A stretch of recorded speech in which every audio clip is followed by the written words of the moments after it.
தளபதி விஜய் அவர்கள் குதிரை பேரத்துல ஈடுபடுறதா சிலர் அவரை தொடர்ந்து விமர்சிச்சுட்டே இருக்காங்க. நேத்தை கூட தினகரன் அவர்கள் அவரோட கட்சி வெற்றி பெற்ற ஒரே ஒரு எம்எல்ஏ, அந்த எம்எல்ஏவை குதிரை பேரம் பண்ணதா விமர்சிச்சிருந்தாரு, குற்றம் சுமத்திருந்தாரு தாவேகா மேல. ஆனா அது தவறான தகவல் அப்படின்னு தாவேகா விளக்கம் அளிச்சிருந்து. இது ஒரு பக்கம். ஆனா இந்த குதிரை பேரம் அப்படிங்கிற வார்த்தையை முதல்ல பயன்படுத்தினது, அதாவது இந்த எலெக்ஷன்ல முதல்ல பயன்படுத்தினது ஆளுநர் அவர்கள். ஆளுநர் அவர்கள் எவ்வளவு மோசமான மனிதன் இதுல இருந்தே தெரியும்.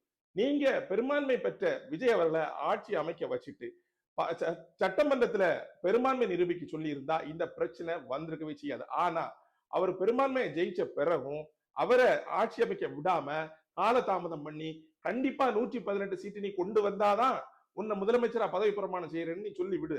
அப்படி விடும்போது விஜய் அவர்கள் வேற கட்சிக்கு ஆதரவு கேட்காம எப்படி 118 ஆக்க முடியும்? அப்ப அப்படி ஆதரவு கேட்கிற ஒரு மனிதனை குதிரை பேரம் பேசுறாருன்னு செய்யறது எவ்வளவு கொச்சையான செயல்.